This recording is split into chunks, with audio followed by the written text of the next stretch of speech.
smoking when I was 15 in 1976. I remember it very clearly. I was hanging out with a couple of my friends,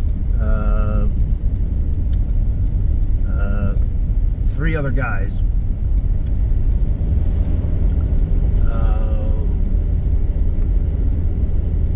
We were our own gang. We hung out a lot together, went everywhere together. We all lived on the same block of the street. Met growing up, of course, and just as teenagers do, get out into the... Now, maybe teenagers today probably don't know this, but this is very strange, but usually on summer nights and weekends, like Fridays and Saturdays, after dinner, we left the house, and our parents had no idea where we were going, what we were doing. We didn't have to tell them. They didn't ask. They might have asked, where are you going? Oh, I'm going up to my buddy's house. We're just going to sit around and play games. And actually, what we were doing when I was going up to my buddy's house, we were sitting around and playing penny ante poker. Sometimes there'd be $10 or $15 on the table.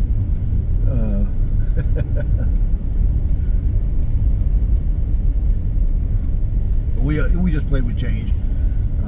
But anyway, it was the 4 of us, and we were at one of their houses. This buddy of mine, he lived with his father and his older brother, and his older brother's new wife, and their new baby. So we were 15. I believe the man with the brother, he was probably 14. I think the other 2 may have been 15. I think we were all, I'm not quite sure. We were all either 14 or 15 at the time. None of us were 16 yet, but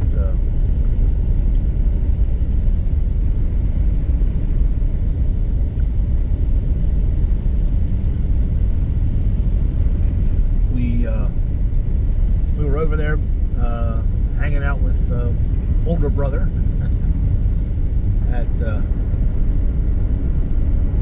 father's house, and older brother was teaching us, had been teaching us to play poker, and had been useful in acquiring alcohol for us, beer. That's all that,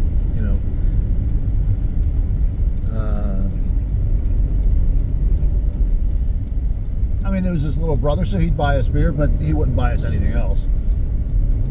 And what we were drinking in those days, pony bottles of Rolling Rock. Oh yeah. But the thing is, they fit in your hand real nicely. You drank them. You could say, "Oh, I've had 3 beers," but you've actually drank about the equivalent of 2 of anything else. And Rolling Rock, and as we were told then, Rolling Rock, it's just like Coors. Well, yeah.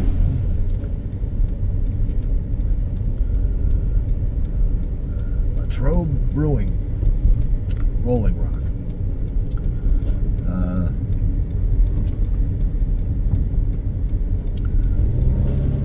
But one afternoon, sitting around playing poker, probably a summer afternoon, because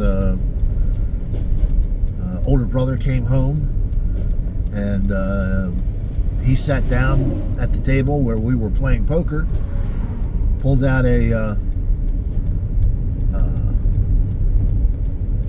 shoebox lid and a baggie of pot. The old sandwich baggies. That's how it used to come. That's how we used to buy it.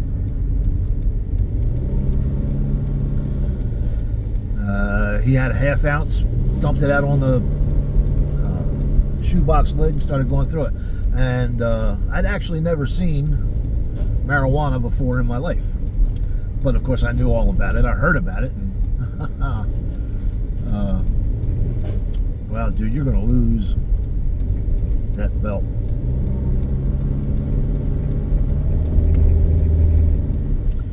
You're going to lose that belt. Yes, yes, you're going to lose that belt. Oh, please.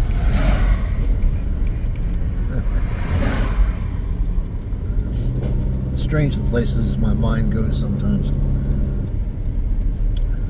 But anyway, as he was pulling the stuff out and he was getting it ready and pulling out seeds and separating out the seeds and the stems and getting the good smokable portion of the matter,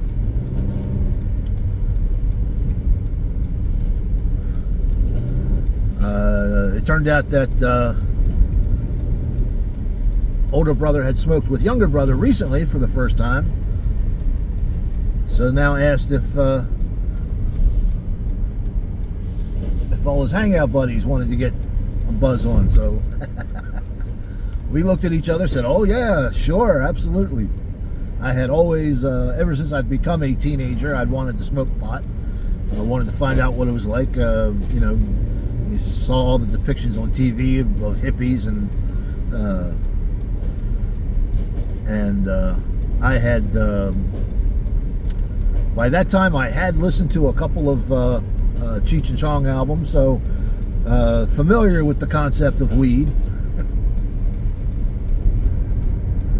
Pot, or grass. The older guys that we knew called it grass. We called it pot. Occasionally we would use the word weed, but mostly pot. Hey man, got any pot? Yeah. So he filled up a corncob pipe, lit it, passed it around to us. The first time I'd ever smoked anything. I hadn't smoked cigarettes. I've never smoked cigarettes. I hadn't smoked cigars at that point. I'm pretty sure I coughed my lungs out. I think we all did, all except older brother, experienced smoker that he was.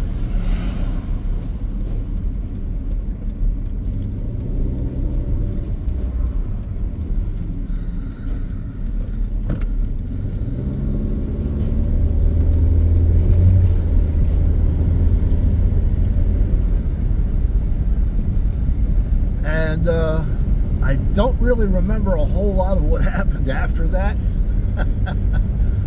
Except that I'm pretty sure that we had a good time. We laughed a lot. I think the bowl even went around more than once.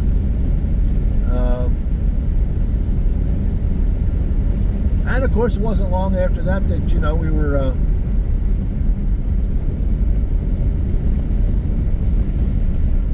buying pot. And we would try to get together $10 because a $10 bag, a dime bag, was what was normally sold. People didn't like dealing with lower amounts because it was just a pain to divide it up that small and put it in another baggie and all that. It was very easy to take an ounce and just cut it up into 4 equal parts, especially if you had some way of measuring it to make sure it was correct.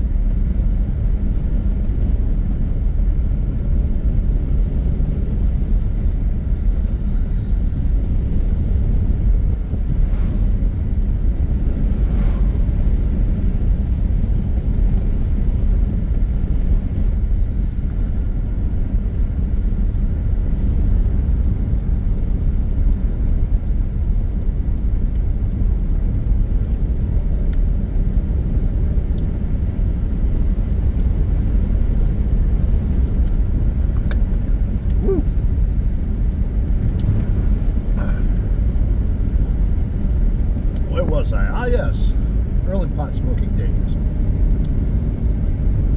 So, now at first, of course, it was occasional.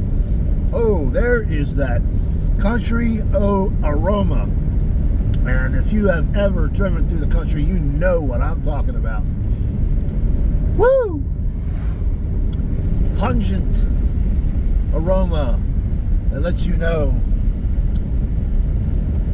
that you are in farmland. Dairy country.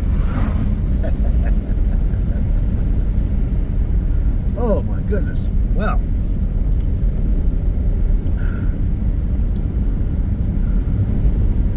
so it would be weekends because you couldn't get away, still living with your parents, and it was a secretive thing. You had to be careful not to get caught. If you had any, you had to hide it.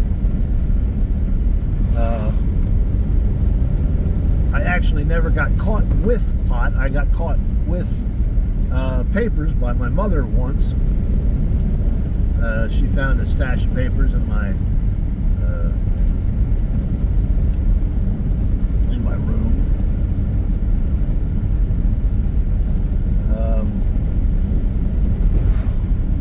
But the more pleasant aspects of it were that, man, we had a hell of a lot of fun.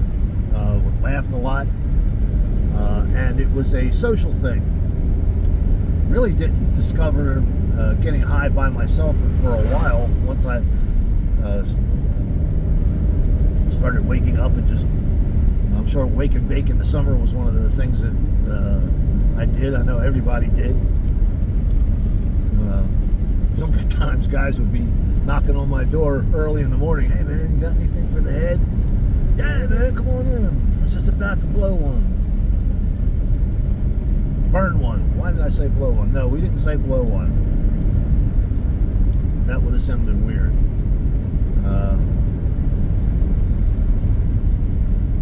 Just about to bowl up, man. Come on in. I'm gonna roll one up. And my preferred method at that time was a bowl. Corncob pipes were the primary, because they were cheap. They were sold everywhere, every convenience store, every gas station, everywhere that you buy sodas and snacks. They had two types. They had a small one that was round, and one that was a bit larger, that was kind of egg-shaped. They came with a plastic stem, but we pulled the plastic stem off, threw that away. So we smoked out of these very short pipes. That was the primary thing that I noticed, that all the pipes that we smoked out of were very short. They were short enough to fit in your hand so that you could hide them. At least I think so. But certainly a longer stemmed bowl would have been more difficult.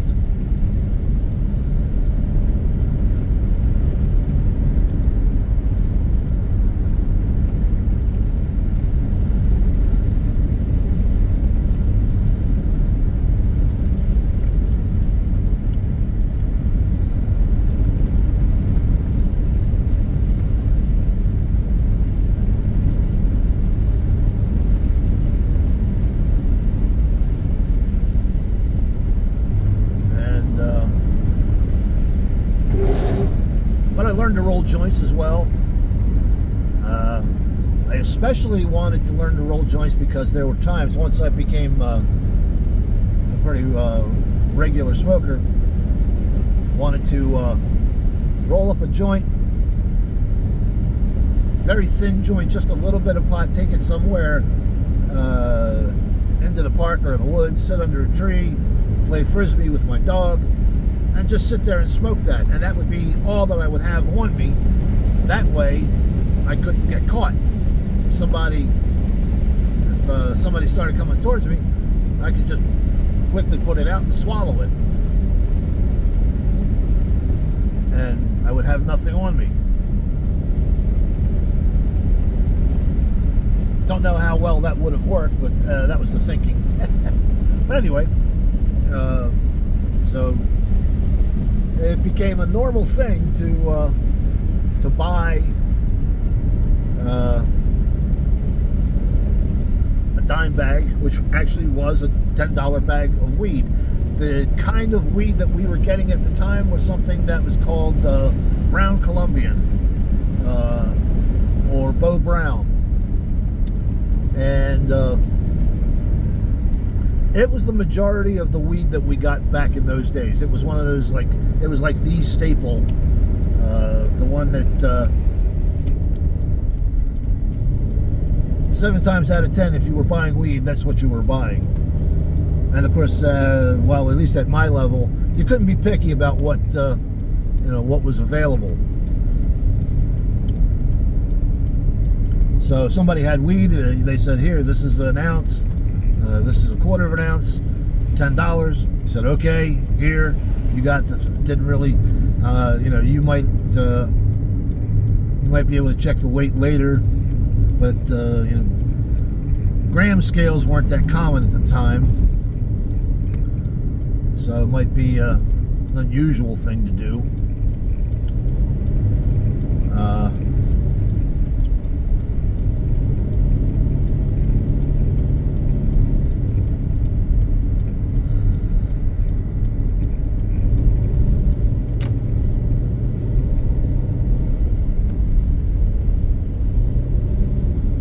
And sometimes, if you only had $5, you'd get together with a buddy and buy a $10 baggie and split it.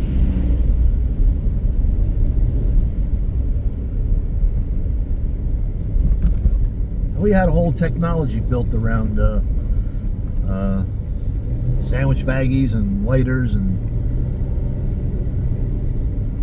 pipes. And all the pipes, the majority of the pipes were brass or stainless.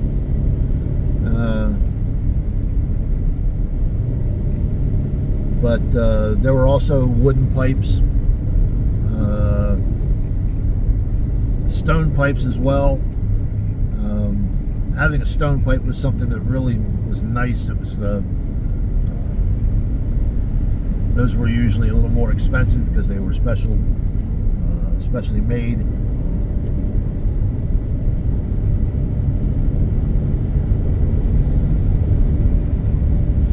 Love to have one of the old school stone pipes. Agate was one of the stones that a lot of them were made from. Also,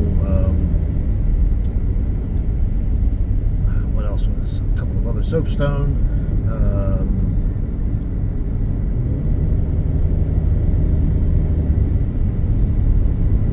I think some used to be made of granite.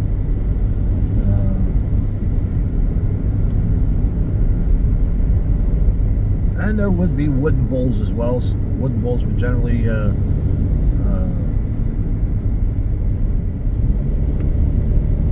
made from rosewood.